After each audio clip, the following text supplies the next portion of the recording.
Não nascemos com a capacidade de compreender o que estamos a sentir, de controlar os nossos impulsos, de comunicar o que sentimos, de negociar ou resolver problemas. Mas nascemos com o potencial de o fazer. As competências socioemocionais, como a consciência e a regulação emocional, a capacidade de resolução de problemas ou de comunicação, são aprendidas lentamente e ao longo do tempo. E grande parte delas desenvolve-se durante e a partir da idade pré-escolar. A pergunta é: como é que as crianças se tornam emocionalmente competentes? A aprendizagem socioemocional ocorre maioritariamente através da socialização emocional. Ou seja, ao longo do desenvolvimento, a criança vai-se auto-observando, observando os outros, ouvindo e falando as emoções com outros mais experientes e aprendendo formas mais adaptativas de lidar com as emoções. Por exemplo, quando a criança nos vê de sorriso de orelha a orelha a dizer "Estou tão contente, era mesmo isto que eu queria", ou quando lhe dizemos "Estás a chorar, não estejas triste", estamos a ensiná-la a reconhecer a alegria, a tristeza.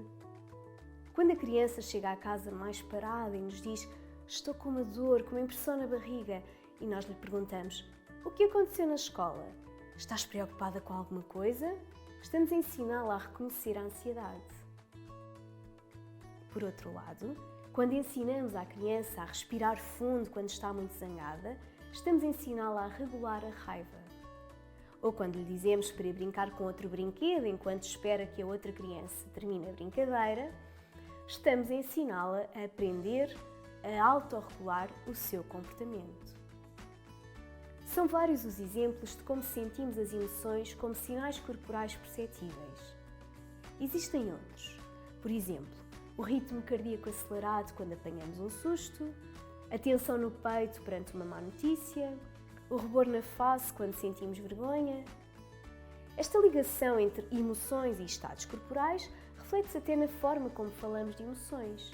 Sentimos uma pedra no estômago ou um frio na barriga quando estamos ansiosos, sentimos o medo como um nó na garganta ou um brilhozinho nos olhos quando estamos apaixonados. De facto, a percepção dos sinais corporais, sejam eles cardíacos, respiratórios, gástricos, temperatura, tensão, dor, etc., também denominada de interoceptividade, é fundamental para percebermos o que estamos a sentir.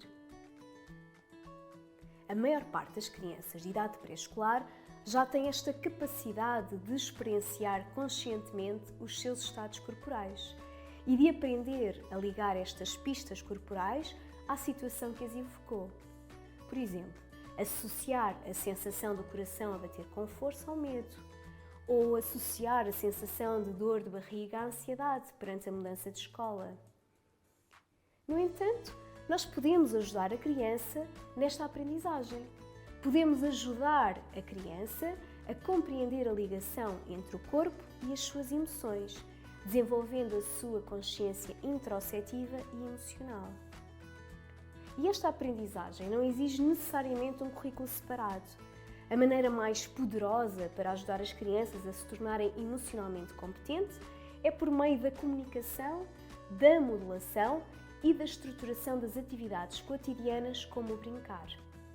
Por exemplo, verbalizando a ligação entre o corpo e as emoções.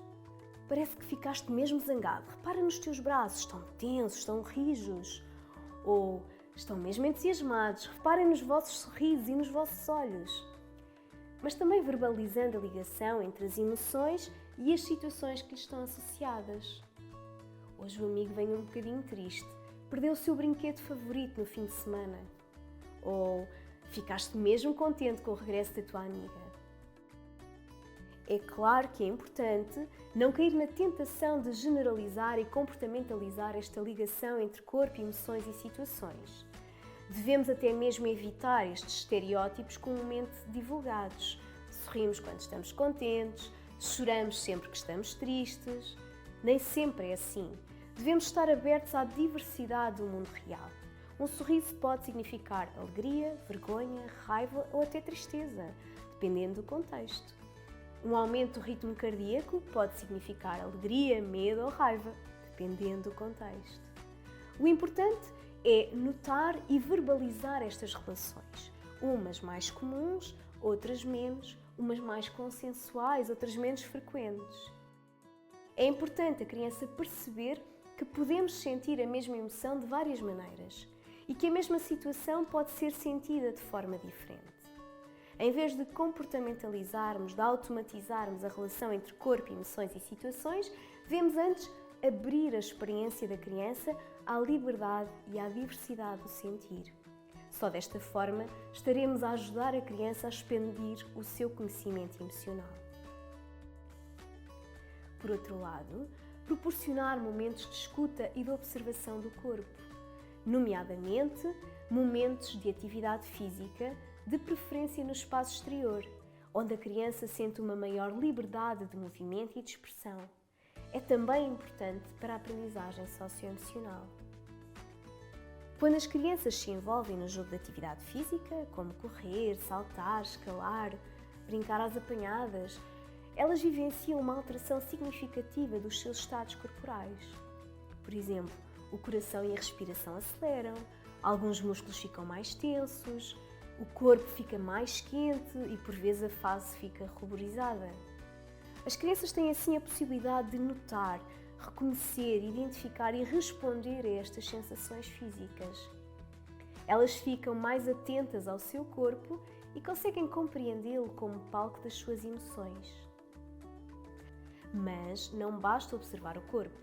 É também importante descobrir as suas possibilidades e aprender a controlá-lo. Aqui, a relaxação é uma ferramenta com enorme potencial.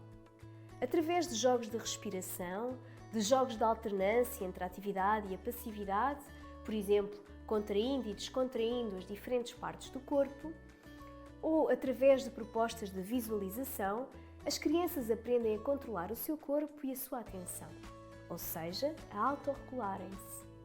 E não é preciso que a criança esteja totalmente imóvel, deitada no chão. O importante é ajudá-la a alterar de forma consciente e ativa os seus estados corporais.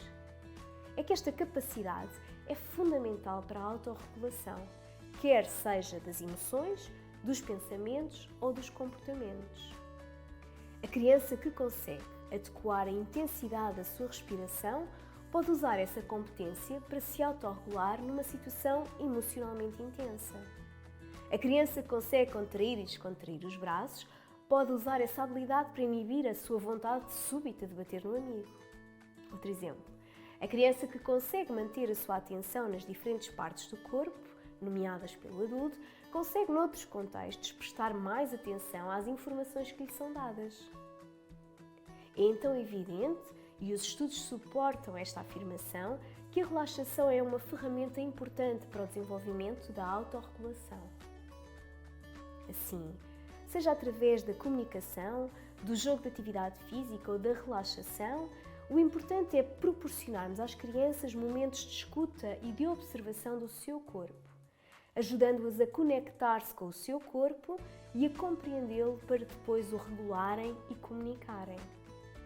No fundo, trata-se de uma viagem de fora para dentro, de dentro para fora, uma construção pessoal e social que é lúdica, significativa, porque os adultos são pessoas seguras, atentas, disponíveis e conhecedoras do desenvolvimento das crianças.